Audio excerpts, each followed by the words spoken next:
ಎಲ್ರಿಗೂ ನಮಸ್ಕಾರ. Permutation part 4 video ಇದು. ಇದರಲ್ಲಿ ನಾವು ನೋಡಿ ಪಾರ್ಟ್ 3 ಅಲ್ಲಿ ನಾವೇನು ಲಾಸ್ಟ್ ಕಲ್ತಿದ್ದು ರ್ಯಾಂಕ್ ಆಫ್ ದ ವರ್ಡ್ ಅಂತ ಕೇಳಿದ್ರೆ ಹೆಂಗೆ ಕ್ಯಾಲ್ಕುಲೇಟ್ ಮಾಡೋದು, ರಿಪಿಟೇಷನ್ ಅಂದರೆ ಹೇಗೆ, ಲೆಟರ್ಸ್ಗಳು ಕೊಟ್ಟಿರೋಂಥ ವರ್ಡಲ್ಲಿ ರಿಪಿಟೇಷನ್ ಇಲ್ಲದೆ ಇದ್ದರೆ ಹೇಗೆ, and I also discuss the short tricks to solve those problems ಅಲ್ವಾ. ಸೊ ಈ ಪಾರ್ಟ್ 4 ಅಲ್ಲಿ ಏನಾಗುತ್ತೆ ಅಂದರೆ almost we are at the edge of permutation, ಅಂದರೆ ಪರ್ಮಿಟೇಷನ್ ಮುಗಿಯುತ್ತೆ. ಅದಾದ ನಂತರನೇ ನಾನು ಕಾಂಬಿನೇಷನ್ ಕೂಡ ಸ್ಟಾರ್ಟ್ ಮಾಡ್ತೀನಿ. ಸೊ ಪರ್ಮಿಟೇಷನ್ ಕಲಿಯೋದಕ್ಕೆ ನಾವು 3-4 ವೀಡಿಯೋಸ್ ಮಾಡಿದ್ವಲ್ಲ, 3 ವೀಡಿಯೋಸ್ ಮಾಡಿದ್ವಿ. ಸೊ ಅಷ್ಟೊಂದು ಏನು ಲೆಂತ್ ಇರೋದಿಲ್ಲ ಕಾಂಬಿನೇಷನಲ್ಲಿ. ಅಂದರೆ ಕಾಂಬಿನೇಷನ್ ನೀವು ಜಸ್ಟ್ ಅರ್ಥ ಮಾಡ್ಕೊಳ್ಳೋದಕ್ಕೆ ಒಂದು 10 ಮಿನಿಟ್ಸ್ ಸಾಕು, ತುಂಬ ಈಸಿ ಇರುತ್ತೆ. I think this will be the last video of this chapter, permutation ಮತ್ತು ಕಾಂಬಿನೇಷನಲ್ಲಿ. ಸೊ ಇದರಲ್ಲಿ ನಿಮ್ಗೆ ಏನಾದ್ರು ಡೌಟ್ಸ್ ಇದೆ ಅಂದರೆ ಪ್ಲೀಸ್ ಟು ಕಮೆಂಟ್, ಹೌದಲ್ವಾ. ಸೊ ಈಗ ನೆಕ್ಸ್ಟು ನಾನು ಡೈರೆಕ್ಟ್ ಟಾಪಿಕ್ ಹೋಗ್ತಾ ಇದ್ದೀನಿ. ಈಗ ನಾವು ಡಿಸ್ಕಸ್ ಮಾಡ್ತಾ ಇರೋದು ಸರ್ಕ್ಯುಲರ್ ಅರೇಂಜ್ಮೆಂಟ್. ಈಗ ನೋಡಿ, ಸರ್ಕ್ಯುಲರ್ ಅರೇಂಜ್ಮೆಂಟ್. ಈಗ ಸರ್ಕ್ಯುಲರ್ ಅರೇಂಜ್ಮೆಂಟ್ಗೆ ಮತ್ತೆ ಲೀನಿಯರ್ ಅರೇಂಜ್ಮೆಂಟ್ಗೆ ಇರೋಂಥ ವ್ಯತ್ಯಾಸ ಏನು, ಅದು ತುಂಬ ಇಂಪಾರ್ಟೆಂಟ್. ನೀವು ಇದನ್ನ ಅರ್ಥ ಮಾಡ್ಕೊಂಡಿಲ್ಲ ಅಂದರೆ ತುಂಬ ಕಷ್ಟ ಆಗುತ್ತೆ. ಸೊ ಲೀನಿಯರ್ ಅರೇಂಜ್ಮೆಂಟ್ ಇಲ್ಲಿ ತಗೊಳ್ತೀವಿ ನೋಡಿ. Okay, linear arrangement. ಓಕೆ, ಈಗ ನಾನು ಲೀನಿಯರ್ ಅರೇಂಜ್ಮೆಂಟಲ್ಲಿ ಏನು ಹೇಳ್ತಾ ಇದ್ದೀನಿ, ಓಕೆ, ನಿಮಗೆ ತುಂಬ ಈಸಿಯಾಗಿ ಅರ್ಥ ಆಗಬೇಕು ಅಂದರೆ 4 ಮೆಂಬರ್ಸ್ ತಗೊಳ್ಳೋಣ. ಎ ಬಿ ಸಿ ಡಿ, ಈ 4 ಜನನು ನಾನು ಅರೇಂಜ್ ಮಾಡಬೇಕು ಅಂದರೆ ಯಾವ ರೀತಿ ಅರೇಂಜ್ ಮಾಡ್ತಾ ಇದ್ದೆ. ಸಾರಿ, ಇಲ್ಲಿ ಅರೇಂಜ್ಮೆಂಟ್ಸ್ಗಳು ಬರಿತಾ ಹೋಗ್ತೀನಿ. ಕೆಲವೊಂದು ಎಕ್ಸಾಂಪಲ್ಸ್ಗಳನ್ನ, B C D then A, ಇದಾದಮೇಲೆ ಸಿ ಡಿ ಎ ಬಿ, ಇದಾದಮೇಲೆ D A B C. Okay, ಇವೆಲ್ಲ ನೀವು ಲೀನಿಯರ್ ಅರೇಂಜ್ಮೆಂಟ್ ಪ್ರಕಾರ ಬರೀತಾ ಇದ್ದೀನಿ. ಈಗ ನೋಡಿ, ಲೀನಿಯರ್ ಅರೇಂಜ್ಮೆಂಟಲ್ಲಿ ಬರಿತಾ ಇದ್ದೀನಲ್ವಾ. ಹೇಳಿ, ಈಗ ಅರೇಂಜ್ಮೆಂಟ್ 1, ಅರೇಂಜ್ಮೆಂಟ್ 2, 3 ಮತ್ತು 4, ಈ ಎಲ್ಲ ಅರೇಂಜ್ಮೆಂಟು ಸೇಮ್ ಇದಾವ ಅಥವಾ ಡಿಫ್ರೆಂಟ್ ಇದಾವ ಅಂತ ನೀವು ಹೇಳಬೇಕು. ಫೈನ್. ಈಗ ಸರ್ಕ್ಯುಲರ್ ಅರೇಂಜ್ಮೆಂಟಲ್ಲಿ ಅದೇ 4 ಮೆಂಬರ್ಸ್ ನೋಡಿ. ಇಲ್ಲೇನಾಯಿತು, ಐ ಆಸ್ಕ್ಡ್ ದೀಸ್ 4 ಮೆಂಬರ್ಸ್, ಈ 4 ಜನನ್ನ ನಾನು ಎಂತ ಕೇಳ್ಕೊಳ್ತಾ ಇದ್ದೀನಿ ಅಂದರೆ you have to sit in a linear arrangement way, ಅಂದರೆ ಲೀನಿಯರ್ ಆಗಿ ನೀವು ಕೂತ್ಕೋಬೇಕು ಅಂತ ಹೇಳ್ತಾ ಇದ್ದೀನಿ. 4 ಪ್ಲೇಸಸ್ ಅಲ್ಲಿ ನೀವು ಇರಬೇಕು, ಲೀನಿಯರ್ ಆಗಿ ಅರೇಂಜ್ ಆಗಬೇಕು ಅಂತ. ಇನ್ನು ಹೌ ಮೆನಿ ಡಿಫ್ರೆಂಟ್ ವೇಸ್ ಅಂದರೆ ನಾವು 4 ಫ್ಯಾಕ್ಟೋರಿಯಲ್ 24 ಅಂತ ಆನ್ಸರ್ ಹೇಳ್ತೀವಿ. ಸರಿನಾ? ಇದನ್ನ ಏನಕ್ಕೆ ಬರ್ದಿದ್ದೀನಿ ಅನ್ನೋದು ನಾನು ನಿಮ್ಗೆ ಹೇಳ್ತಾ ಹೋಗ್ತೀನಿ, no need to worry.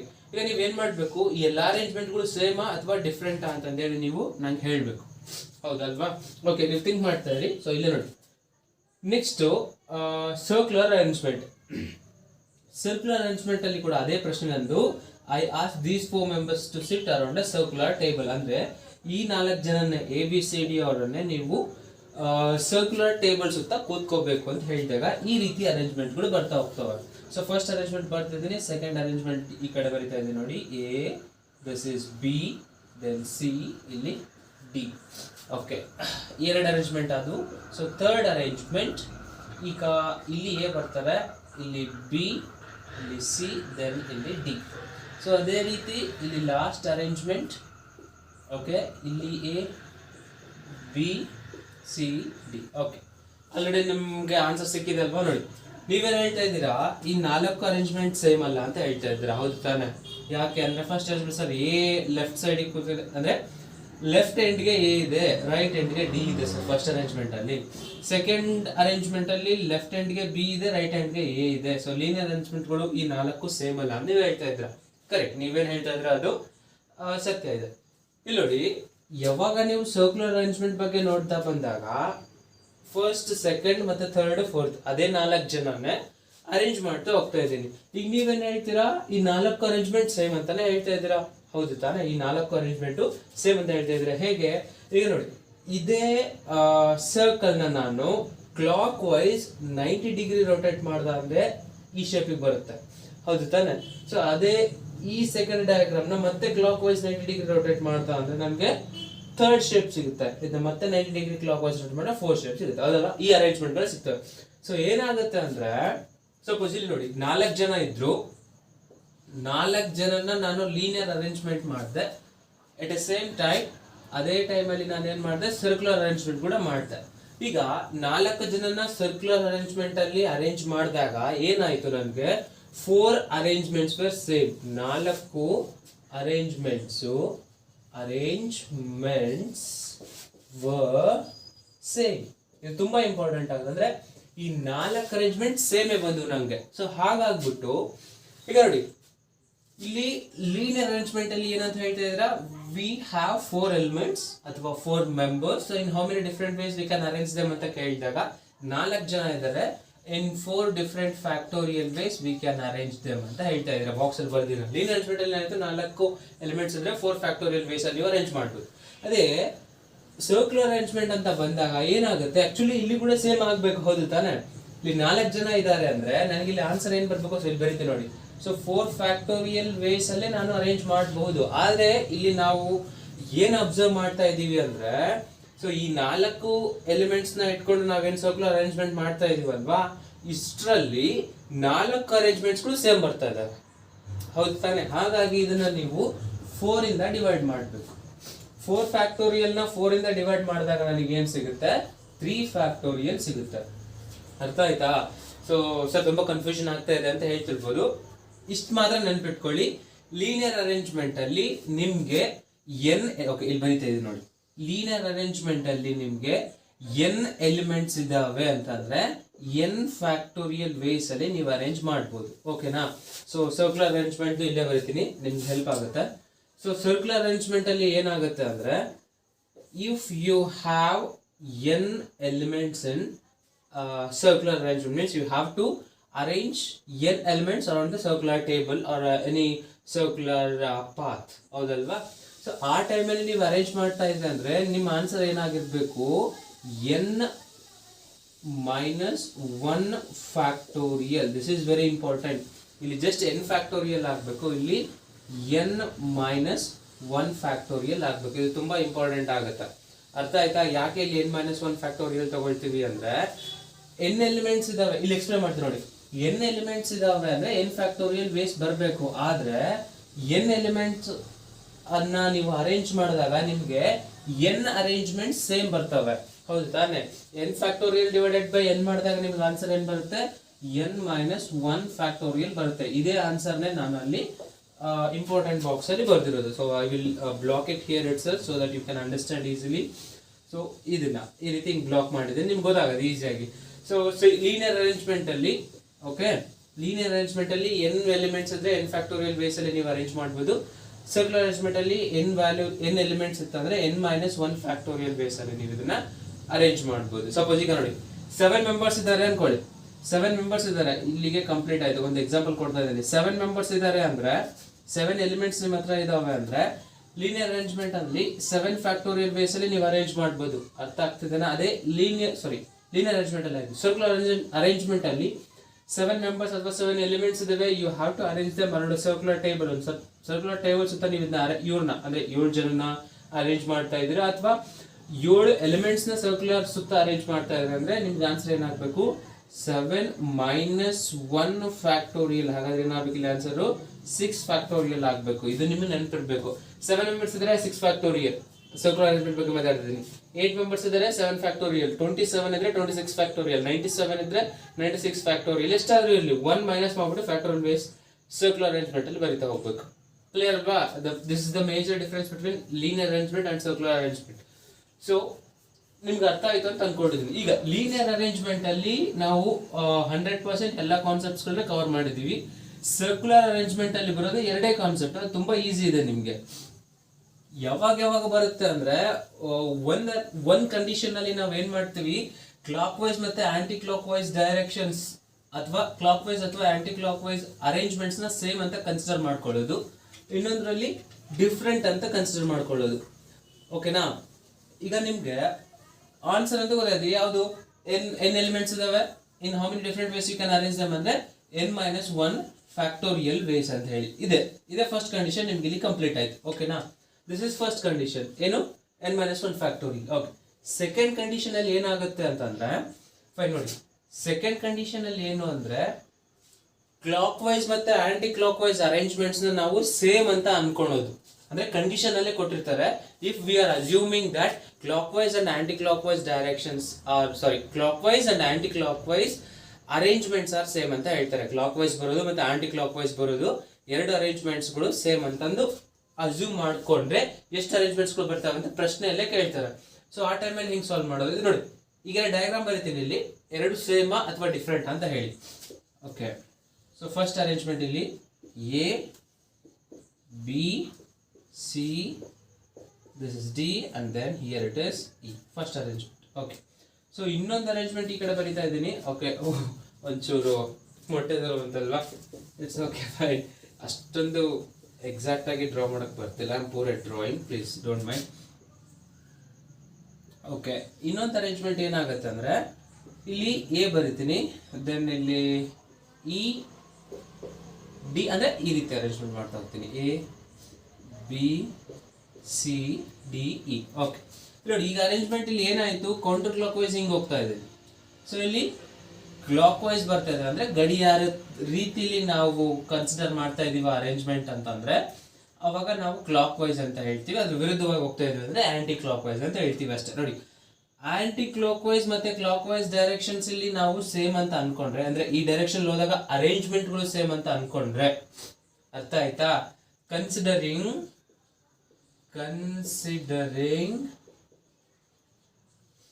Clock wise and counter clock wise ಅಂತನಾದ್ರೂ ತಗೊಳ್ಳಿ, ಅಥವಾ ಆಂಟಿ ಕ್ಲಾಕ್ ವೈಸ್ ಅಂತನಾದ್ರೂ ತಗೊಳ್ಳಿ. Considering clockwise and counter clockwise arrangements are same. Arrangements are same ಅಂತ ಬಂದಾಗ, ಓಕೆನಾ? ಈ ಟೈಮಲ್ಲಿ ಏನಾಗುತ್ತೆ, ಆಕ್ಚುಲಿ ನಮ್ಮ ಆನ್ಸರ್ ಏನಾಗಬೇಕು, n-1 ಫ್ಯಾಕ್ಟೋರಿಯಲ್ ಆಗಿರ್ಬೇಕು. ಯಾವಾಗ ಈ ಎರಡು ಅರೇಂಜ್ಮೆಂಟ್ಸ್ ಗಳು ಸೇಮ್ ಅಂತ ಅಸ್ಯೂಮ್ ಮಾಡ್ಕೊಂಡಾಗ ಏನಾಗುತ್ತೆ, ಅರ್ಧಕ್ಕರ್ಧ ಅರೇಂಜ್ಮೆಂಟ್ಸ್ ಗಳು ಕಡಿಮೆ ಆಗ್ಬಿಡ್ತವೆ. 20 ಅರೇಂಜ್ಮೆಂಟ್ಸ್ ಆಗಿದ್ದು ಅಂದ್ರೆ ಕ್ಲಾಕ್ ವೈಸ್ ಮತ್ತೆ ಆಂಟಿ ಕ್ಲಾಕ್ ವೈಸ್ ಸೇಮ್ ಅಂತ ಅನ್ಕೊಂತ ಇದ್ರೆ ಎಕ್ಸಾಕ್ಟ್ ಆಗಿ ಹಾಫ್ ಅರೇಂಜ್ಮೆಂಟ್ಸ್ ಗಳು ಮಾತ್ರ ಕೌಂಟ್ ಮಾಡ್ತೀವಿ, ಇನ್ನ ಹಾಫ್ ಬಿಟ್ಬಿಡ್ತೀವಿ. ಯಾಕೆ? ಇನ್ನ ಹಾಫ್ ಏನಾಗುತ್ತೆ, ಅದ್ರದ್ದು ಉಲ್ಟಾ ತಗೊಳ್ತಾ ಇರ್ತೀವಿ ಅಲ್ವಾ. ಹಾಗಾಗಿ n-1 ಫ್ಯಾಕ್ಟೋರಿಯಲ್ ಡಿವೈಡೆಡ್ ಬೈ 2 ಮಾಡ್ಬೇಕು. ಇದನ್ನ ಈ ಹೋಲ್ ವ್ಯಾಲ್ಯೂನ ಡಿವೈಡ್ ಬೈ 2 ಮಾಡ್ಬೇಕು. ನಿಮ್ಗೆ ಇನ್ನೂ ಕನ್ಫ್ಯೂಷನ್ ಆಗ್ತಾ ಇದೆ ನೋಡಿ, ಇದ್ರ ಮಧ್ಯೆ ನಾನು ಈಗ ಒಂದು ಲೈನ್ ಹೇಳ್ತಾ ಇದ್ದೀನಿ. ಈಗ ಇದ್ರದ್ದು ಮಿರರ್ ಇಮೇಜ್ ಇದ್ದಾನೆ, ಮಿರರ್ ಇಮೇಜ್ ನೀವು ಇಲ್ಲೊಂದು ಕರಡಿ ಇಟ್ಟ ಅಂದ್ರೆ ಏನಾಗುತ್ತೆ, ಇದನ್ನ ಈ ಚಿತ್ರನ ಕರಡಿಲಿ ನೋಡಿದ್ರೆ ಹಿಂಗ್ ಕಾಣುತ್ತೆ, ಹೌದು ತಾನೆ? ಮಿರರ್ ಇಮೇಜ್ ಅಂದ್ರೆ ಏನು, ಅರೇಂಜ್ಮೆಂಟ್ ಗಳು ಸೇಮ್ ಆಗ್ತಾ ಇದಾವೆ. ಅಂದ್ರೆ ನೀವು ಮಿರರ್ ಇಮೇಜಸ್ ನ ಅವಾಯ್ಡ್ ಮಾಡ್ಬಿಟ್ಟು ಡಿಫ್ರೆಂಟ್ ನಂಬರ್ ಆಫ್ ಅರೇಂಜ್ಮೆಂಟ್ಸ್ ಹೇಳಿ ಅಂತ ಏನಾದ್ರೂ ಹೇಳ್ಬೋದು. ಅಥವಾ ನಿಮ್ಗೆ ಫೈಂಡ್ ದ ಟೋಟಲ್ ಏನದು, find the different number of arrangements that are possible considering clockwise and counter clockwise arrangements are same ಅಂತಾನು ಕೇಳ್ತಾರೆ. ಈ ರೀತಿ ಕೇಳಿದಾಗ ನಿಮ್ಗೆ ವ್ಯತ್ಯಾಸ ಏನಾಗಬೇಕು, ಇಲ್ಲಿ ಆನ್ಸರ್ ನ ನೀವು 2 ಡಿವೈಡ್ ಮಾಡಬೇಕು. ಐ ಥಿಂಕ್ ಈ ರೀತಿ ಇದ್ರಲ್ಲಿ ಏನಾಗತ್ತೆ ಅಂದ್ರೆ ಕ್ವಶನ್ಸ್ಗಳು ನೀವು ಈ ರೀತಿ ಕ್ವಶನ್ಸ್ಗಳನ್ನ ನೀವು ಎಲ್ಲಿ ಎಕ್ಸ್ಪೆಕ್ಟ್ ಮಾಡ್ಬೋದು ಅಂದ್ರೆ ನೆಕ್ಲೆಸ್ ಅಂತಂದು ಹೇಳಿ ನಿಮ್ಗೆ ಸ್ಪೆಸಿಫಿಕ್ ಆಗಿ ಬರುತ್ತೆ. ಈಗ ನೋಡಿ, ನೆಕ್ಲೆಸ್ ಕ್ವಶನ್ಸ್ ಅಥವಾ ಬೀಡ್ಸ್ ಅಂತಾನು ಬರುತ್ತೆ. ಅಂದ್ರೆ ಏನು, ಬೀಡ್ಸ್ ಅಲ್ಲಿ ನೆಕ್ಲೆಸ್ ಅಲ್ಲಿ ಏನಾಗುತ್ತೆ ಅಂದ್ರೆ ನೆಕ್ಲೆಸ್ ಅಲ್ಲಿ ನೀವು ಬೀಡ್ಸ್ ಗಳನ್ನ ಅರೇಂಜ್ ಮಾಡ್ಬೇಕು, ಅರ್ಥ ಆಗ್ತಿದೆನಾ? ಸೊ ಅದ್ರಲ್ಲಿ ಏನಾಗುತ್ತೆ, ಈ ರೀತಿ ನೋಡಿ, bead C, bead A, bead okay, bead B, A, E and D ಇವನ್ನ ನೀವು ಅರೇಂಜ್ ಮಾಡ್ತಾ ಇದ್ದೀರಾ. ಇಲ್ಲಿ ಕೂಡ ಅದೇ ರೀತಿ ಬೀಡ್ಸ್ ನ ನೀವು ಒಂದು ನೆಕ್ಲೆಸ್ ಅಲ್ಲಿ ಅರೇಂಜ್ ಮಾಡ್ತಾ ಇದ್ದೀರಾ. ಸೊ ಏನಾಗುತ್ತೆ, ಎರಡು ಇಮೇಜಸ್ ಗಳು ಸೇಮ್ ಆಗುತ್ತೆ. ಡಿಸೈನ್ ಏನಾದ್ರು ಚೇಂಜ್ ಮಾಡಿದ್ರೆ ನೀವು ಸೇಮ್ ಡಿಸೈನ್ ತಾನೆ, ಡಿಸೈನ್ ಏನ್ ಚೇಂಜ್ ಆಗಲ್ವಾ? ಸೊ ಹಾಗಾಗಿ ಸ್ಪೆಸಿಫಿಕ್ ಆಗಿ ತುಂಬಾ ಹಾರ್ಡ್ ಲೆವೆಲ್ ಕೇಳ್ತಾ ಇದಾರೆ ಅಂದ್ರೆ max to max they can ask the questions from here. ಇಲ್ಲಿಂದ ನಿಮ್ ಪ್ರಶ್ನೆ ಮಾಡ್ಬೋದು. ತುಂಬಾ ಡಿಫಿಕಲ್ಟ್ ಕೇಳ್ತಾ ಇದಾರೆ ಅಂದ್ರೆ ಇಲ್ಲಿಂದ ನೆಕ್ಲೆಸ್ ಅಂತನಾದ್ರೂ ಕೊಡ್ಬೋದು. ಈಗ ಹೆಂಗ್ ಹೇಳ್ತಾರೆ, ಡೈರೆಕ್ಟ್ ಆಗಿ ನಾವು ಕೌಂಟರ್ ಕ್ಲಾಕ್ ವೈಸ್ ಅಥವಾ ಕ್ಲಾಕ್ ವೈಸ್ ನಾವು ಸೇಮ್ ಅಂತ ಅಸ್ಯೂಮ್ ಮಾಡ್ಕೊಳ್ತಾ ಇದೀವಿ ಅಂತ ಏನು ಹೇಳೋದಿಲ್ಲ ನಿಮ್ಗೆ. ಸೊ ಏನಂತ ಹೇಳ್ತಾರೆ ಸೀದಾ ಅವರು, so there is a necklace of 7 beads or 8 beads, how many different designs can be made ಅಂತ ಈ ರೀತಿ ಕ್ವಶನ್ಸ್ಗಳು ಬಂದಾಗ ನೀವೇನ್ ಮಾಡ್ಬೇಕು, ನೆಕ್ಲೆಸ್ ಅಥವಾ ಬೀಡ್ಸ್ ಡೈರೆಕ್ಟ್ ಆಗಿ ಕ್ವಶನ್ಸ್ಗಳು ಬಂದಿದಾವೆ ಅಂದ್ರೆ ಎಕ್ಸಾಕ್ಟ್ ಆಗಿ n-1 factorial divided by 2. So complete ಆಗಿ ನೀವೇನ್ ನೆನ್ಪಿಟ್ಕೋಬೇಕು ಹೇಳಿ, 1 minute ಅಲ್ಲಿ ಗೊತ್ತಾಗ್ಬಿಡುತ್ತೆ. n ಎಲಿಮೆಂಟ್ಸ್ ಇದ್ರೆ n-1 ಫ್ಯಾಕ್ಟೋರಿಯಲ್ ಸರ್ಕ್ಯುಲರ್ ಅರೇಂಜ್ಮೆಂಟ್ ಅಲ್ಲಿ 0.1 ಹೌದಾನೆ, 7 ಇದ್ರೆ 6 ಫ್ಯಾಕ್ಟೋರಿಯಲ್, ಅಥವಾ 13 ಇದ್ರೆ 12 ಫ್ಯಾಕ್ಟೋರಿಯಲ್, 17 ಇದ್ರೆ 16 ಫ್ಯಾಕ್ಟೋರಿಯಲ್, ಆಮೇಲೆ 24 ಇದ್ರೆ 23 ಫ್ಯಾಕ್ಟೋರಿಯಲ್, ಈ ರೀತಿ. ಸೊ ಥರ್ಡ್ ಪಾಯಿಂಟ್ ಏನು, ನೆಕ್ಲೆಸ್ ಅಥವಾ ಬೀಡ್ಸ್ ಆರ್ ಕ್ಲಾಕ್ ವೈಸ್ ಮತ್ತೆ ಕೌಂಟರ್ ಕ್ಲಾಕ್ ವೈಸ್ ಅರೇಂಜ್ಮೆಂಟ್ಸ್ ನಾವು ಸೇಮ್ ಅಂತ ಅನ್ಕೊಂತಾ ಇದೀವಿ ಅಂತ ಅಂದಾಗ ಏನ್ ಮಾಡ್ಬೇಕು, 2 ಡಿವೈಡ್ ಮಾಡ್ಬೇಕು. So over all concept circular arrangement ಇಷ್ಟ ಆಗುತ್ತೆ. ಇದ್ರ ನೆಕ್ಸ್ಟ್ ನಾವೀಗ ಕಾಂಬಿನೇಷನ್ ನೋಡ್ತಾ ಇದೀವಿ. ನೋಡಿ ಇಲ್ಲಿವರೆಗೂ ಏನಾಯ್ತು, ಪರ್ಮಿಟೇಷನ್ ಕಂಪ್ಲೀಟ್ ಆಯ್ತು, ಹೌದಲ್ವಾ? ಈಗ ನೆಕ್ಸ್ಟ್ ಕಾಂಬಿನೇಷನ್. ಕಾಂಬಿನೇಷನ್ ತುಂಬಾ ಈಸಿ ಅರ್ಥ ಮಾಡ್ಕೊಳ್ಳೋದಕ್ಕೆ. ಏನು ಅಂದ್ರೆ you should note the difference between permutation combination. Permutation ಮತ್ತೆ ಕಾಂಬಿನೇಷನ್ ಇರುವಂತ ವ್ಯತ್ಯಾಸ ನಿಮ್ಗೆ ತಿಳಿದ್ಬಿಟ್ಟ ಅಂದ್ರೆ ಈಸಿ ಕಾಂಬಿನೇಷನ್ ಕ್ವಶನ್ಸ್ಗಳನ್ನ ಸಾಲ್ವ್ ಮಾಡ್ತಾ ಹೋಗ್ತೀರಾ. ಸೊ ನಾನು ನಿಮಗೆ ಫಸ್ಟ್ ವ್ಯತ್ಯಾಸ ಹೇಳ್ತೀನಿ, ಹೆಂಗೆ how combination differs from permutation ಅಂತ ಹೇಳಿ. ಓಕೆ, ಈಗ ನೋಡಿ, fine examples A B C D, 4 ಜನ ಇದ್ದಾರೆ. ಸೊ ನಾವು you have to arrange them in 2 seated chair. Okay, 2 seat chair ಅಂತ ಅನ್ಕೊಳ್ಳಿ. ಸೊ 2 ಸೀಟ್ ಇರುವಂತ ಒಂದು ಚೇರಲ್ಲಿ ಇವ್ರನ್ನ ಅರೇಂಜ್ ಮಾಡಬೇಕು ಅಂತ ಫಸ್ಟ್. ಇದು ಅರೇಂಜ್ ಮಾಡ್ಬೇಕಂತ ಹೇಳ್ತಾ ಇದ್ದೀನಿ, ಅಂದ್ರೆ ನೀವೇನ್ ಮಾಡ್ಬೇಕು, ಇಲ್ಲಿ ಪರ್ಮಿಟೇಷನ್ ಹಾಕ್ಬೇಕು ಅಂತ ನಾನು ನಿಮ್ಗೆ ಆಮೇಲೆ ಹೇಳ್ತಾ ಇದ್ದೀನಿ. ನೋಡಿ, ಈ 4 ಜನರಲ್ಲಿ, ಸೊ ಈ ಕಡೆ ಪಾರ್ಟ್, ಈ 4 ಜನರಲ್ಲಿ ನೀವೇನ್ ಮಾಡ್ಬೇಕು, ಕ್ವಿಜ್ ಟೀಮ್ ಮಾಡಬೇಕು. ಕ್ವಿಜ್ ಟೀಮ್ ಮಾಡಬೇಕು. ಈ ಟೀಮ್ ಅಲ್ಲಿ ಇಬ್ರು ಇರ್ಬೇಕು. ಓಕೆ, ಇಲ್ಲಿ ಇಬ್ರು ಅಂತ ಬರ್ತಾರೆ, ನಿಮಗೆ 2 ಕ್ವಿಜ್ ಟೀಮ್ ಅಂತ ಆಗ್ಬಿಡುತ್ತೆ, ಬೇಡ. ಸೊ 2 members ಕ್ವಿಜ್ ಟೀಮ್ ಅಂತ ಬರೀತೀನಿ. 2 members ಕ್ವಿಜ್ ಟೀಮ್ ಮಾಡಬೇಕು ನೀವು. ಓಕೆನಾ? 2 members ಕ್ವಿಜ್ ಟೀಮ್ ಮಾಡಿ. ಈಗ ಫಸ್ಟ್ ಅಲ್ಲಿ ನಾನು ಏನ್ ಹೇಳ್ತಾ ಇದ್ದೀನಿ, ಇವ್ರನ್ನ ಅರೇಂಜ್ ಮಾಡಬೇಕು. ಎಷ್ಟು ರೀತಿಯಾದಂತಹ ಅರೇಂಜ್ಮೆಂಟ್ಸ್ಗಳು ಪಾಸಿಬಲ್ ಅಂತ ನೋಡ್ತಾ ಹೋಗಿ. ಈಗ ಸೊ ಇವೆರಡು ಸೇಮ್ ಅಲ್ಲ, ನಾನು ನಿಮ್ಗೆ ಹೇಳ್ತೀನಿ ವ್ಯತ್ಯಾಸ ಏನಿದೆ ಅಂತ ಹೇಳ್ಬಿಟ್ಟು. ಫಸ್ಟ್ ಏನು, ಇವ್ರನ್ನ ಅರೇಂಜ್ ಮಾಡ್ತಾ ಹೋಗ್ಬೇಕು. 2 members. ಓಕೆ, ಇಲ್ಲಿ ನಾನು ಲೈನ್ ನ ಒಂಚೂರು ಮೇಲೆ ಹಾಕ್ತೀನಿ. ಇಲ್ಲಿ ಅರೇಂಜ್ಮೆಂಟ್ಸ್ಗಳು ಬರ್ಕೊಳ್ಳೋದಕ್ಕೆ ನಂಗೆ ಬೇಕು ಸ್ಪೇಸ್. ಸರಿ, ನೋಡಿ, A B A C A D, ಹೌದು ತಾನೆ? ಅಥವಾ ಸಾರಿ, ಅದಾದ್ಮೇಲೆ ಏನಾಗುತ್ತೆ, B A B C B D ಆಗುತ್ತೆ, ಕಂಪ್ಲೀಟ್. ಇದಾದ್ಮೇಲೆ C A C B C D ಆಗುತ್ತೆ. ಇದಾದ್ಮೇಲೆ D A D B then D C ಆಗುತ್ತೆ. ಇಷ್ಟು ಅರೇಂಜ್ಮೆಂಟ್ಸ್ಗಳು ಪಾಸಿಬಲ್. ಸೊ 1 2 3 4 12 ಅರೇಂಜ್ಮೆಂಟ್ಸ್ ಅಂತ ಹೇಳ್ತೀರಾ. ಸೊ 4 3 12 ಆಗುತ್ತೆ. ಫೈನ್, ಅರ್ಥ ಆಯ್ತಲ್ವಾ? ಈಗ 2 membered ಕ್ವಿಜ್ ಟೀಮ್ ಅಂತ ಹೇಳ್ತಿದ್ದೆ, ಅಂದ್ರೆ ನೀವೊಂದು ಕ್ವಿಜ್ ಟೀಮ್ ಮಾಡಬೇಕು. ಆ ಕ್ವಿಜ್ ಟೀಮ್ ಅಲ್ಲಿ 2 ಜನ ಇರ್ಬೇಕು. ಈಗ ನೋಡಿ, ಇದು ಅರೇಂಜ್ಮೆಂಟ್ ಅಂತ ಹೇಳ್ದೆ, ಹೌದಲ್ವಾ? ಇದು ಅರೇಂಜ್ಮೆಂಟ್ ಅಂತ ಹೇಳ್ದೆ. ಸೊ ಎಷ್ಟು ಅರೇಂಜ್ಮೆಂಟ್ ಆದ್ವು ಇಲ್ಲಿ? 12 ಅರೇಂಜ್ಮೆಂಟ್ಗಳು ಆದ್ವು. ಸರ್, ಇದು ಬರಿಲಾರ್ದೆ ಹೆಂಗ್ ಕ್ಯಾಲ್ಕುಲೇಟ್ ಮಾಡೋದು? ನಾನು ನಿಮ್ಗೆ ಫಸ್ಟ್ ಕ್ಲಾಸ್ ಅಲ್ಲೇ ಹೇಳಿದ್ದೀನಿ. ಫಸ್ಟ್ ಪ್ಲೇಸ್ಗೆ ಎಷ್ಟು ಆಪ್ಷನ್ಸ್ ಇದಾವೆ? 4ರಲ್ಲಿ ಯಾರನ್ನಾದ್ರೂ ಹಾಕ್ಬೋದು. ಸೊ 4 ಇಲ್ಲಿ. ಸೊ 4ರಲ್ಲಿ ಒಬ್ಬರನ್ನ ಪ್ಲೇಸ್ ಮಾಡಿದ್ರೆ ಇಲ್ಲಿ 3 ಆಗುತ್ತೆ. 4 × 3 12 ಬರುತ್ತೆ ಆನ್ಸರ್. ಓಕೆನಾ? That's what I did here. ಅದನ್ನೇ ಮಾಡಿದ್ದೀನಿ, ಸರಿನಾ? ಈಗ ನೋಡಿ, 2 members ಕ್ವಿಜ್ ಟೀಮ್ ನಂಗೆ ಬೇಕು. ಈಗ ನೋಡಿ, ನಾನು ಎಲ್ಲ ಅರೇಂಜ್ಮೆಂಟ್ಸ್ಗಳು ಬರ್ದಿದ್ದೀನಿ. ಇದರಿಂದ ನಾನು ಇಲ್ಲಿ ಟೀಮ್ ಮಾಡ್ತಾ ಹೋಗ್ತೀನಿ.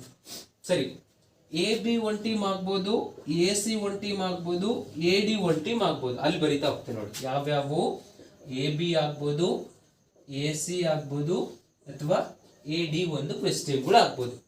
ಏನಕ್ಕಂದ್ರೆ ಬೇರೆ ಬೇರೆ ಕ್ವಿಜ್ ಟೀಮ್ಗಳ ನೀವು ಮಾಡ್ತಾ ಹೋಗ್ಬೇಕು ತಾನೆ, ಅದೇ ಕಂಡೀಷನ್ ಇಲ್ಲಿ. ಸರಿ, ಇದಾದ್ಮೇಲೆ A B A C A D ಆದ್ಮೇಲೆ ಬಿ ಸಿ ಆಗ್ಬೋದು ಅಥವಾ ಬಿ ಡಿ ಆಗ್ಬೋದು. B C or B D ಆಗ್ಬೋದು, ಕಂಪ್ಲೀಟ್. ಅದಾದ್ಮೇಲೆ ಸಿ ಡಿ ಒಂದು ಆಗ್ಬೋದು, ಸಿ ಡಿ ಆಗ್ಬೋದು. ಎನಿ ಅದು ಯಾವ್ದಾದ್ರು ಆಗ್ಬೋದಾ? ನೋಡಿ, ಇನ್ಯಾವುದಿಲ್ಲ ಅನ್ಸುತ್ತೆ, ಚೆಕ್ ಮಾಡ್ಕೊಳ್ತಾ ಹೋಗೋಣ. ನೋಡಿ, A B B S same. ಈಗ ಕಾಂಬಿನೇಷನ್ ಅಲ್ಲಿ ನೀವೇನಂತ ಹೇಳ್ತೀರಾ, ಎ ಮತ್ತೆ ಬಿ ಇಬ್ರು ಇದ್ದಾರೆ ಒಂದು ಟೀಮ್ ಅಲ್ಲಿ, ಆಮೇಲೆ ಬಿ ಮತ್ತೆ ಎ ಇಬ್ರು ಇದ್ದಾರೆ ಒಂದೇ ಟೀಮ್ ಅಲ್ಲಿ. ಅಂದ್ರೆ ಅದೇ ಟೀಮ್ ಬಗ್ಗೆ ತಾನೇ ನಾನು ಮಾತಾಡ್ತಾ ಇರೋದು, ಬೇರೆ ಯಾವುದೇ ಟೀಮ್ ಬಗ್ಗೆ ಅಲ್ಲ. ಈಗ ಒಂದು ಟೀಮ್ ಅಲ್ಲಿ ಎ ಬಿ ಇದ್ದಾರೆ, ಇನ್ನೊಂದು ಟೀಮ್ ಅಲ್ಲಿ ಬಿ ಎ ಇದ್ದಾರೆ ಅಂತ ಹೇಳಕ್ ಬರುತ್ತಾ? ಇನ್ನೊಂದು ಟೀಮ್ ಅಂತ ಹೇಳೋದಕ್ಕೆ ಬರೋದಿಲ್ಲ, ಅದೇ ಟೀಮ್ ಬಗ್ಗೆನೇ ಮಾತಾಡ್ತಿದ್ದೀವಿ ಇಲ್ಲಿ. ಅರ್ಥ ಆಯ್ತಾ? ಸೊ ಈ ಕಾಂಬಿನೇಷನ್ ಅಲ್ಲಿ ಏನಾಗ್ಬಿಡುತ್ತೆ ಅಂದ್ರೆ ಎ ಬಿ ಬಿ ಎ ಎರಡು ಸೇಮ್ ಆಗ್ಬಿಡುತ್ತೆ. ನೋಡಿ, ಒಂದ್ ಟೀಮ್ ಅಲ್ಲಿ ಎ ಮತ್ತೆ ಬಿ ಇದ್ದಾರೆ, ಇನ್ನೊಂದು ಟೀಮ್ ಅಲ್ಲಿ ಬಿ ಮತ್ತೆ ಎ ಇದ್ದಾರೆ, ಸಾರಿ ಬಿ ಮತ್ತೆ ಎ ಇದ್ದಾರೆ ಅಂತ ಹೇಳ್ತೀನಿ ನಾನು. ಏನಾದ್ರೂ ವ್ಯತ್ಯಾಸ ಕಾಣ್ತಾ ಇದ್ದಾರೆ ಈ ಎರಡು ಸ್ಟೇಟ್ಮೆಂಟ್ ಅಲ್ಲಿ? ಸೇಮ್ ತಾನೆ. ಸೊ ಕಾಂಬಿನೇಷನ್ ಅಲ್ಲಿ ಏನಾಗುತ್ತೆ, ಸೆಟ್ ಆಫ್ ಎಲಿಮೆಂಟ್ಸ್ ಸೇಮ್ ಇತ್ತು ಅಂದ್ರೆ ಅದನ್ನು ಒಂದೇ ಎಂಟಿಟಿ ಅಂತ ಅಥವಾ ಒಂದೇ ಕಾಂಬಿನೇಷನ್ ಅಂತ ನಾವು ಕನ್ಸಿಡರ್ ಮಾಡ್ಬಿಡ್ತೀವಿ ಕಾಂಬಿನೇಷನ್ ಅಲ್ಲಿ. ದಿಸ್ ರೈಟ್, ಈಗ ಈ ಕಡೆ ನಾನು ಬರ್ದಿದ್ದೀನಲ್ವಾ, ಈ ಕಡೆ ಎಲ್ಲ ರೈಟ್ ಸೈಡ್ ಇರೋದೆಲ್ಲ ನಿಮಗೆ ಕಾಂಬಿನೇಷನ್ ರಿಲೇಟೆಡ್. ಓಕೆನಾ? Any other things? Okay, A B ಆಯ್ತು, ಎ ಸಿ ಆಯ್ತು, ಎ ಡಿ ಆಯ್ತು, ಆಮೇಲೆ ಇನ್ಯಾವುದು ಬಿಟ್ಟಿಲ್ಲ ಅಲ್ವಾ ನಾವು. ಡಿ ಬಿ ನೋಡಿ, ಡಿ ಎ ಆಗಿದೆ, ಡಿ ಬಿ ಆಗಿದೆ, ಡಿ ಸಿ ಆಗಿದೆ. Okay, complete. ಸೊ 1 2 3 4 5 6 ಅರ್ಥ ಆಯ್ತಲ್ವಾ? 6 ಕಾಂಬಿನೇಷನ್ಸ್ ಆರ್ ಪಾಸಿಬಲ್ ಅಷ್ಟೇ. 6 ಕಾಂಬಿನೇಷನ್ಸ್ ಆರ್ ಪಾಸಿಬಲ್. 4 ಮೆಂಬರ್ಸ್ ನ ಅರೇಂಜ್ ಮಾಡಿದ್ರೆ 12 ಬರುತ್ತೆ.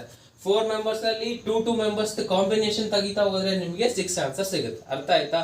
ಇದೇ ಮೇಜರ್ ಡಿಫರೆನ್ಸ್. ಇಲ್ಲಿ ಅರೇಂಜ್ ಮಾಡ್ತೀವಿ, ಇಲ್ಲಿ ಏನ್ ಮಾಡ್ತೀವಿ ನಾವು ಈ ಕಡೆಗೆ ಕಾಂಬಿನೇಷನ್ ಅಂದ್ರೆ ಸೆಲೆಕ್ಟ್ ಮಾಡ್ತೀವಿ. ಈ 4 ಜನರಲ್ಲಿ ಇಬ್ಬಿಬ್ಬರನ್ನ ಸೆಲೆಕ್ಟ್ ಮಾಡ್ತಾ ಹೋಗೋದು. ಅರ್ಥ ಆಗ್ತಿದೆನಾ?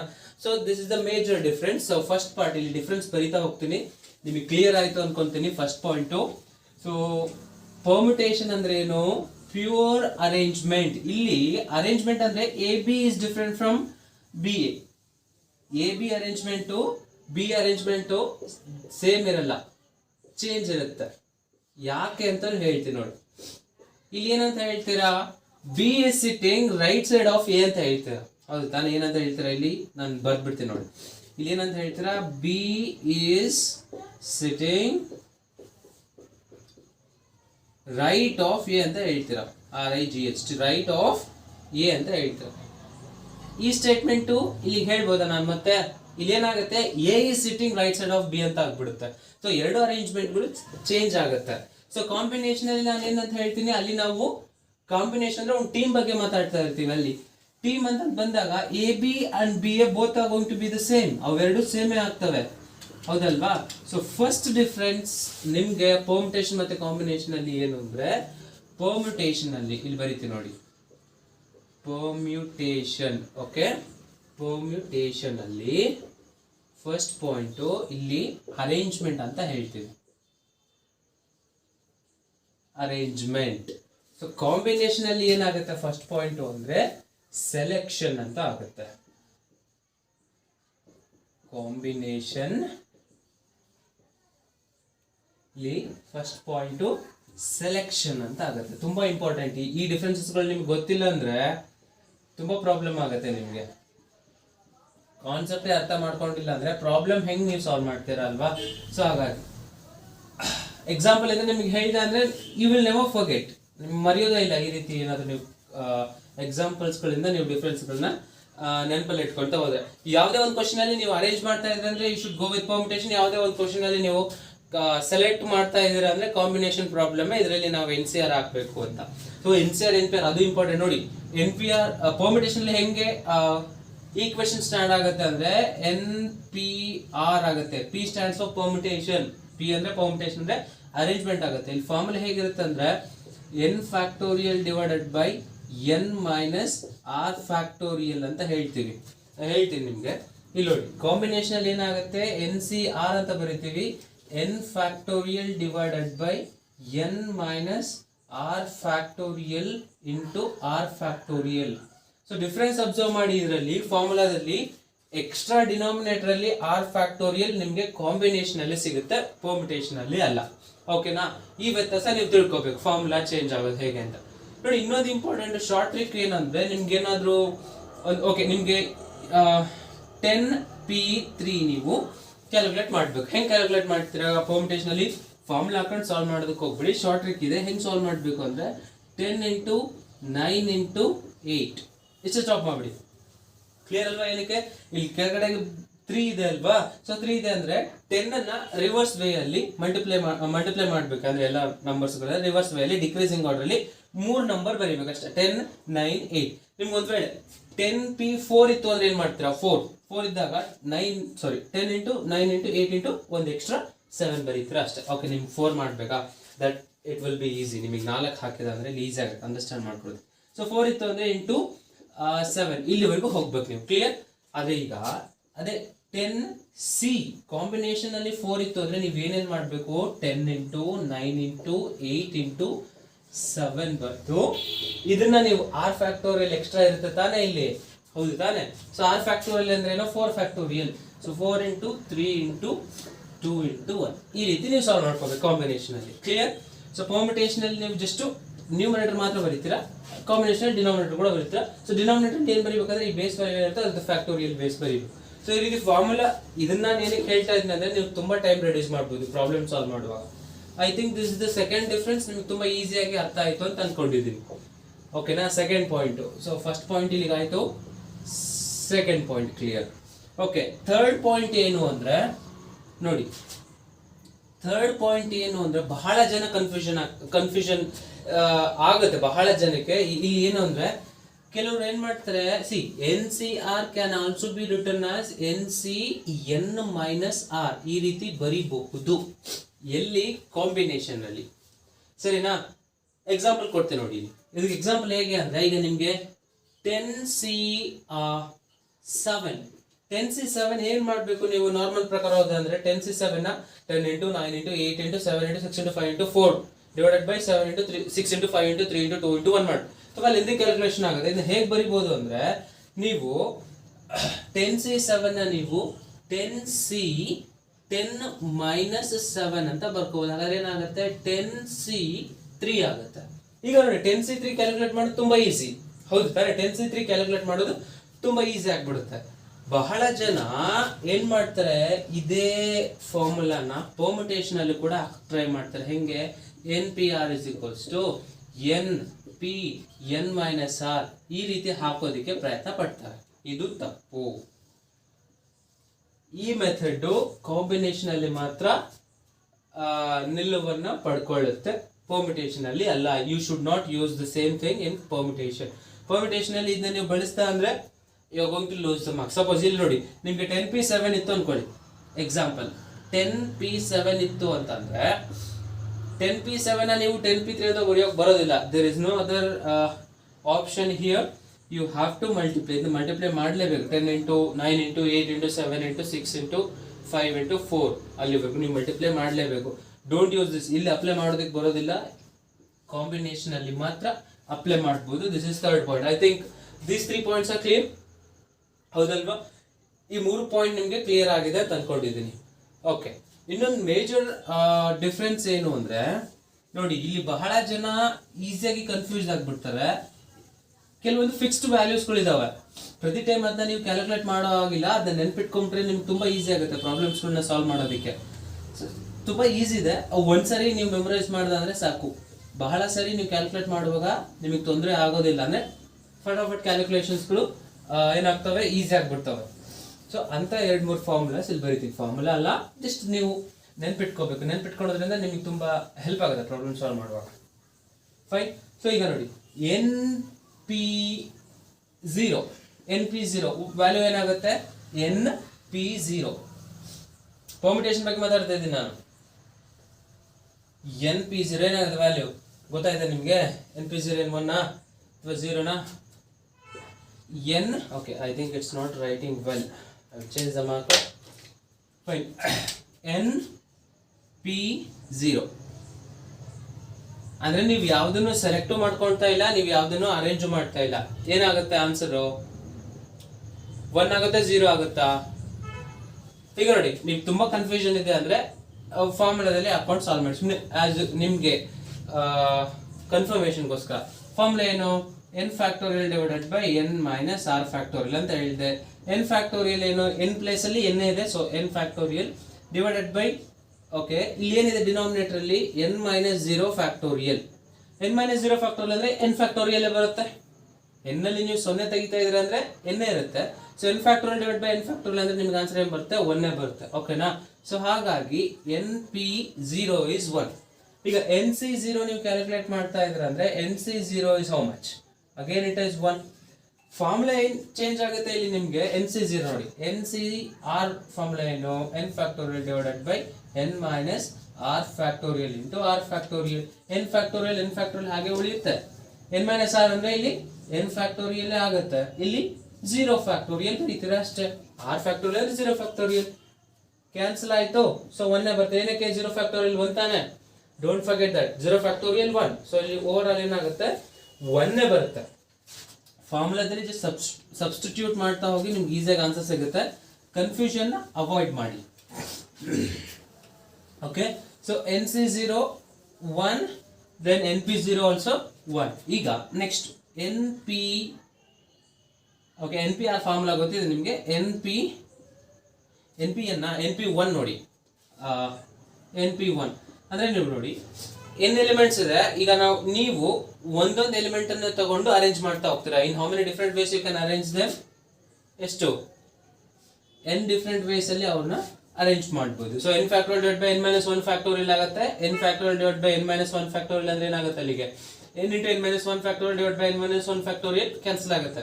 ಎಕ್ಸ್ಪ್ಲೇನ್ ಮಾಡ್ಬೇಕಾ ನೋಡಿ, ಫಾರ್ಮುಲಾ ಈಸಿ ಇದೆ. n factorial divided by n minus 1 factorial ಆಗುತ್ತೆ. r factorial ಅಂದ್ರೆ ಒಂದು ತಾನೆ.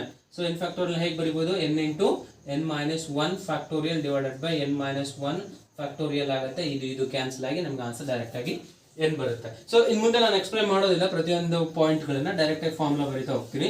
ನೋಡಿ np1 ಏನಾಗುತ್ತೆ, n ಆಗುತ್ತೆ. ಸೊ nc1 ಕೂಡ ನಿಮ್ಗೆ ಆನ್ಸರ್ n ಸಿಗುತ್ತೆ. npn ನಿಮ್ಗೆ n ಫ್ಯಾಕ್ಟೋರಿಯಲ್ ಆಗುತ್ತೆ, ಸರಿನಾ. npn ನಿಮ್ಗೆ n ಫ್ಯಾಕ್ಟೋರಿಯಲ್ ಸಿಗುತ್ತೆ. ಅದೇ ncn ಏನಾಗುತ್ತೆ ನಿಮ್ಗೆ, ncn ವ್ಯಾಲ್ಯೂ ಏನಾಗುತ್ತೆ, ncn value n factorial divide by 0 factorial n factorial ಬರುತ್ತೆ.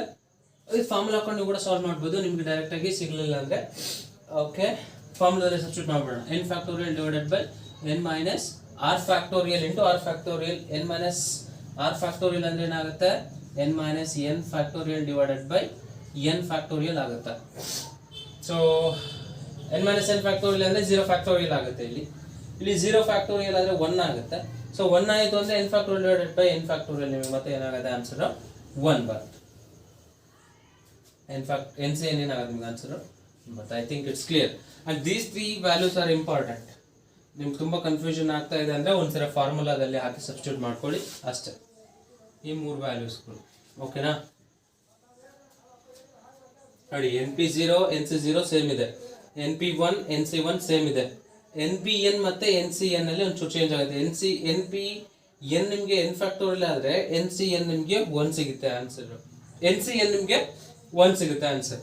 Okay, these are the major differences between permutation and combination. ಈಗ ನೋಡಿ, ಕಾಂಬಿನೇಷನ್ ಅಲ್ಲಿ ಒಂದೇ ಒಂದು ಪ್ರಾಬ್ಲಮ್ ಸಾಲ್ವ್ ಮಾಡೋಣ, ನಿಮ್ಗೆ ಈಸಿಯಾಗಿ ಕಾನ್ಸೆಪ್ಟ್ ಅರ್ಥ ಆಗುತ್ತೆ. ಸೊ ಕ್ವಶನ್ ಡಿಸ್ಪ್ಲೇ ಆಗ್ತಾ ಇದೆ ನೋಡಿ, ಕ್ವಶನ್ ಓದ್ಕೊಳ್ಳಿ, ಅರ್ಥ ಮಾಡ್ಕೊಳ್ಳೋಕೆ ಪ್ರಯತ್ನ ಪಡಿ. ಸೊ ಪ್ರಾಬ್ಲಮ್ ಹೆಂಗೆ ಸಾಲ್ವ್ ಮಾಡೋದು ಅನ್ನೋದು ನಾನು ಹೇಳ್ತೀನಿ. ಸೊ ಓಕೆ, ಇದನ್ನ ಅಳಿಸ್ತೀನಿ ಫಸ್ಟ್, ನಿಮ್ಗೆ ಕ್ವಶನ್ ಓದ್ಕೊಳ್ಳೋದಕ್ಕೆ ಈಸಿ ಆಗುತ್ತೆ. ಇದು ಕಾಂಬಿನೇಷನ್ ರಿಲೇಟೆಡ್ ಪ್ರಾಬ್ಲಮ್ ನೋಡಿ. ಅಂದ್ರೆ ಇದೊಂದು ಪ್ರಾಬ್ಲಮ್ ಅಲ್ಲೇ ಇಡೀ ಏನದು ಕಾಂಬಿನೇಷನ್ ಕಾನ್ಸೆಪ್ಟ್ ನ ಕ್ಲಿಯರ್ ಮಾಡ್ಬಿಡ್ಬೋದು. ಅದಕ್ಕೆ ಓದ್ಕೊಂಡ್ರಾ, ಅರ್ಥ ಆಯ್ತಾ? ಫೈನ್. ಕ್ವಶನ್ ಅಲ್ಲಿ ಏನ್ ಹೇಳ್ತಾ ಇದ್ದಾರೆ, ಓಕೆ, 5 ಬಾಯ್ಸ್ ಮತ್ತೆ 3 ಗರ್ಲ್ಸ್ ಇದ್ದಾರೆ. ಓಕೆನಾ. What you have to do, you have to make a quiz team of 3 members. 3 members ನೀವೇನ್ ಮಾಡಬೇಕು, ಒಂದು ಕ್ವಿಜ್ ಟೀಮ್ ಮಾಡಬೇಕು. ಹೌದು ತಾನೆ. ಕಂಡೀಷನ್ ಏನ್ ಹೇಳ್ತಾ ಇದ್ದಾರೆ, ಇನ್ ಹೌ ಮೆನಿ ಡಿಫರೆಂಟ್ ಟೀಮ್ ಅಂತ ಹೇಳಿದ್ದಾರೆ. ಓಕೆ, ಅಟ್ ಲೀಸ್ಟ್ 1 ಗರ್ಲ್ ಅಂತ ಕೊಟ್ಟಿದ್ದಾರೆ. ಹೌದು ತಾನೆ. Team should consist at least 1 girl ಅಂತ ಹೇಳ್ಬಿಟ್ಟು. ಸೊ ಇದ್ರ ಅರ್ಥ ಏನು ಅಂದ್ರೆ, ನೀವು ಯಾವಾಗ ಒಂದು ಟೀಮ್ ಮಾಡ್ಬೇಕು ಅಂತ ತಗೊಳ್ತಾ ಇದ್ರಲ್ಲ, ಈ ಒಂದು ಟೀಮ್ ಮಾಡಿದ್ರೆ ಆ 3 ಜನರಲ್ಲಿ ನೀವು ಒಂದು ಟೀಮ್ ಮಾಡಿದ್ರೆ ಆ 3ರಲ್ಲಿ ಅಟ್ ಲೀಸ್ಟ್ ಒಬ್ಬ ಹುಡುಗಿನಾದ್ರೂ ಇರಲೇಬೇಕು ಅಂತ ಹೇಳ್ತಾ ಇದ್ದಾರೆ. ಸೊ ಕಂಡೀಷನ್ ಅರ್ಥ ಆಯ್ತಾ? ಏನ್ ಹೇಳ್ತಾ ಇದ್ರೆ, ಅಟ್ ಲೀಸ್ಟ್ 1 ಗರ್ಲ್. ಇಲ್ಲಿ ಎಷ್ಟು ರೀತಿಯಾದಂತ ಕೇಸ್ಗಳು ಫಾರ್ಮ್ ಆಗ್ತವೆ ನೋಡಿ.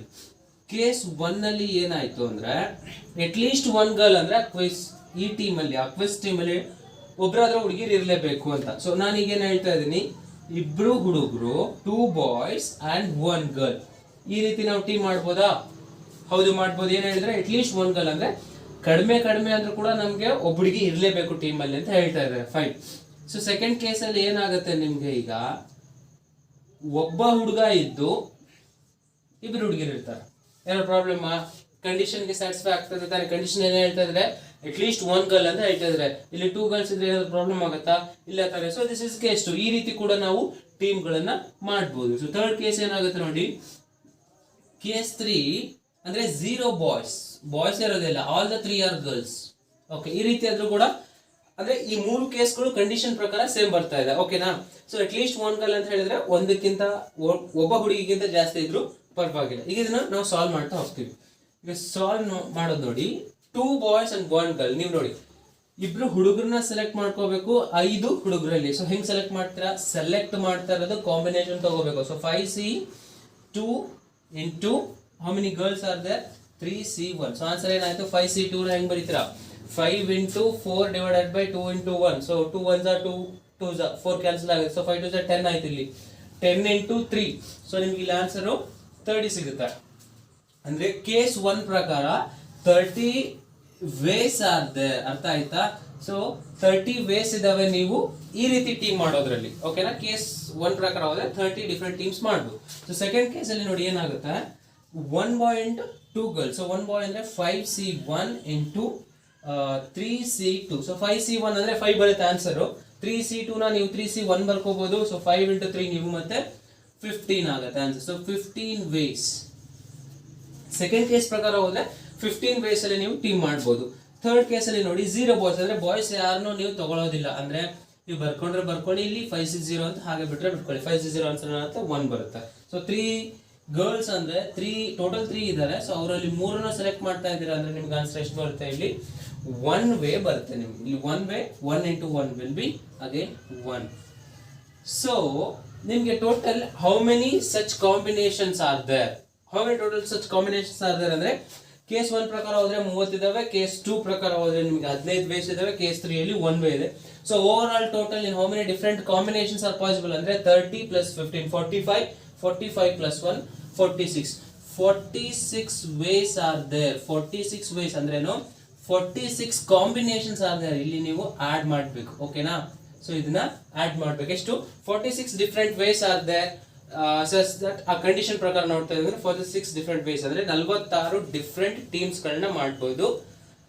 ಕಂಡೀಷನ್ ಏನು ಅಂದ್ರೆ ಆ ಟೀಮ್ ಅಲ್ಲಿ ಅಟ್ಲೀಸ್ಟ್ ಒಬ್ಬ ಹುಡುಗಿನಾದ್ರೂ ಇರಬೇಕು ಅನ್ನೋ ಪ್ರಕಾರ, ಸರಿನಾ? ಇದೇ ಪ್ರಾಬ್ಲಮ್ ನ ನೀವು ಇನ್ನೊಂದು ರೀತಿಲಾದ್ರೂ ಮಾಡ್ಬೋದು. ಇನ್ನೊಂದು ರೀತಿಲಿ ಏನು ಅಂದ್ರೆ ಅವ್ರೇನ್ ಹೇಳ್ತಾ ಇದಾರೆ, ಅಟ್ಲೀಸ್ಟ್ 1 ಗರ್ಲ್ ಅಂತ ಹೇಳ್ತಾ ಇದ್ದಾರೆ, ಹೌದು ತಾನೆ? ಈಗ ನಾನೇನ್ ಮಾಡ್ತೀನಿ, ಟೋಟಲ್ ಪಾಸಿಬಲ್ ವೇಸ್ ಅಲ್ಲಿ ಇದು ಸೆಕೆಂಡ್ ಅಲ್ಲಿ, ಓಕೆನಾ?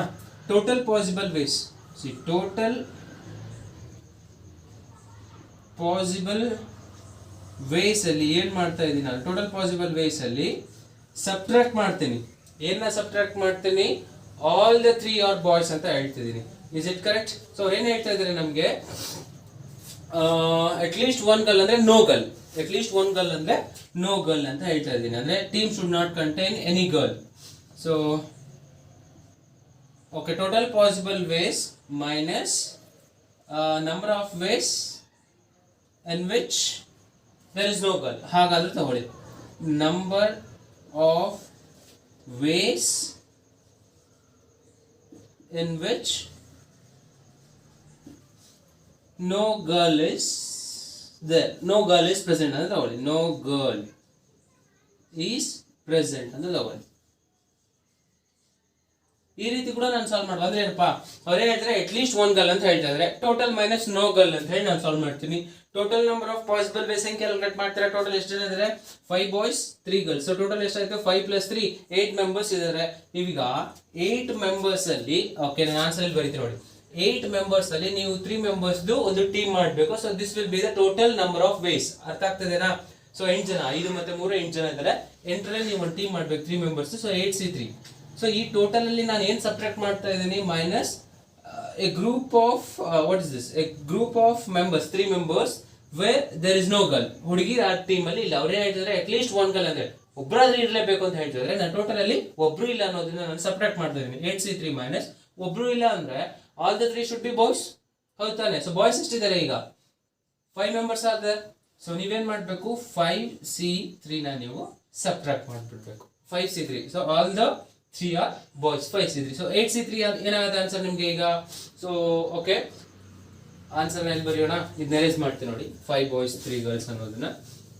ಸೊ ಏನಕ್ಕಂದ್ರೆ ಮೇಲೆ ಅಲ್ಲಿ ನಿಮ್ಗೆ ಕ್ವಶನ್ ಇದೆ, ಸೊ ಹಾಗಾಗಿ 8C3 ಹೇಗೆ ಬರೀತೀರಾ?